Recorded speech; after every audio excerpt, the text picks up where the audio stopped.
So heto na nga, pinagyabang na ni Representative Terry Ridon ang kanyang mga impormasyong nakuha kaugnay ng mga sasakyang nabili umano ni Ramil Madriaga na ipinangalan sa kanya at sa kanyang anak na utos daw di umano ni dating Pangulong Duterte para daw sa mga operasyon kaugnay ng pagtakbo ni Vice President Sara Duterte noong 2022 elections. So makikita natin sa itaas na bahagi, mayroong 6 na registered at mayroon ding 8 na motor vehicles na unregistered sa pangalan ni Ramil Madriaga. Ang tanong ng mga netizens, papaano mapapatunayan na mayroong kinalaman dito si Vice President Sara? Papaano malalaman at mapapatunayan na pinabili ito ng mga Duterte kay Ramil Madriaga? At itong mga resibo na ito sa pangalan ni Ramil Madriaga na pinabili daw umano ng mga Duterte sa kanya, na pinabili sa kanya sa pangalan niya para kay Vice President Sara. Hindi ba ang gulo? Pinabili ka ng motor ng dating Pangulong Duterte, pero ipinangalan sa iyo at sa anak mo para kay Vice President Sara? Ang swerte niyo naman. Nasaan ang ebidensya na hawak ni VP Sara yung motor at siya mismo yung gumagamit kung para kay Vice President Sara talaga yung mga motor na yon? Napakadaling sabihin lamang na, sige, kahit nga ako sabihin ko, nagpabili si dating Pangulong Duterte ng motor sa pangalan ko, wala akong ebidensya.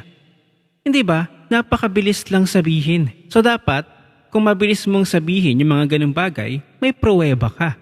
May katibayan ka. So dapat, patutunayan mo na connected yan. Yung mga resibo ni Ramil Madriaga sa mga Duterte. Ano yan? May resibo ka ng pagbili ng motor mo, tapos automatic na yan agad na connected sa mga Duterte. So dapat ang mangyayari dito, ipapakita ni Ramil Madriaga yung mga transactions na galing talaga ito kay dating Pangulong Duterte o sa mga Duterte. Malay ba namin kung galing yan sa kidnapping? Yung pinambili mo ng motor, Madriaga? Mag-isip-isip ka naman. Ito for the fact lang naman tayo. Hindi ba may mga taong involved sa kidnapping? Lalo na kung for ransom. Hindi ba? Motorcycle naman talaga yung gamit nila para sa mga operasyon na ito. Like sa pagmamanman. Like mabilis kang makakapag-park, mabilis kang makakaalis, mabilis kang makakatakas. Dito sa case ni Ramil Madriaga, nagpakita ka lang ng resibo. Nasa iyo pa talaga nakapangalan, Tapos sasabihin mo lang na pinabili ito ng mga Duterte para kay VP Sara. Napakabilis lang sabihin nun. So kailangan talaga ng proof na yung perang pambili galing talaga sa kanila. Paano mo nakuha? Hindi pwedeng statement mo lamang yung magpapatibay sa iyong mga sinasabi. Gayang sa iyo nakapangalan yung mga motorbikes na yan. Kidnapper ka pa naman. So dapat may matibay na ebidensya para dito. Doon nga sa cheque nyo sa land bank, palpak agad. Hindi ba? Dapat may ebidensya ka. Kasi lahat ng tao dito sa Pilipinas, pwedeng sabihin na pinabili ako ni dating Pangulong Duterte ng motorsiklo na sa akin nakapangalan. Pero wala akong ebidensya na kahit ngayong painting na sinasabi ni Ramil Madriaga na niregalo daw niya dito kay VP Sara. Wala siyang maipakitang ebidensya na mismong natanggap ni VP Sara yung niregalo niyang painting. Kaya ngayon, naiba na yung narrative, yung script, na sabi nag-request daw si VP Sara para sa painting na yon. At ito may video na kung saan parang ang tindi ng imagination ni Attorney Palad na abogado ni Ramil Madriaga. May panibago na namang script na sasaluhin si Ramil Madriaga. Itong si Manong Ted Filon, umuoo na lang at napapailing na lang na parang alam na alam ni Attorney Palad ang kwento. Pero hindi naman nagkakatugma sa affidavit ni Madriaga. Panoorin natin ang video. Pag mag-withdraw siya, hindi na siya pumipila katulad natin na uupo pa tayo, may number. Minsan daw pagdating niya ron naka-ready na yung pera, kukunin niya na lang doon sa manager, tapos i-receive niya. Meron pa siya mga kwento, allegation na nakakita na rin ako ng checkbook niya. Ang recollection niya, pumipirma siya ng mga cheque in blank. Kaya pag may withdrawals doon, pick up na lang ang pick up, withdraw, tapos deliver sa ibang location. Attorney, meron siyang ipinresenta ditong dalawang cheque, no? Na binabanggit nga po niya, ito raw po ay mga cheque na umano ay pina-encash sa kanya. Manager's check po ito, di po ba? At ang kanya nga binabanggit dito sa kanyang affidavit, ito po daw ay cheque kaninya na nakapangalan po sa kanya at nanggaling mismo ito kay Presidente? Ang sinabi po niya sa House, no, base dyan sa affidavit na yan, tinawagan siya at merong cheque na nag-aantay doon sa kanilang safe house sa Eastwood. Binuksan niya, nakita niya yung cheque, Land Bank. Sa sobrang laki, Land Bank, natatakot siya na maamla siya. Ang sabi niya is that pinasoli niya yan. Linawin ko, Ted, hindi na encash yan. Wala kang makikita sa affidavit na in-encash yung cheque na yan. Kasi nga, natatakot siya. Ang sabi, ibigay mo sa iba, binitawan niya yung cheque, period.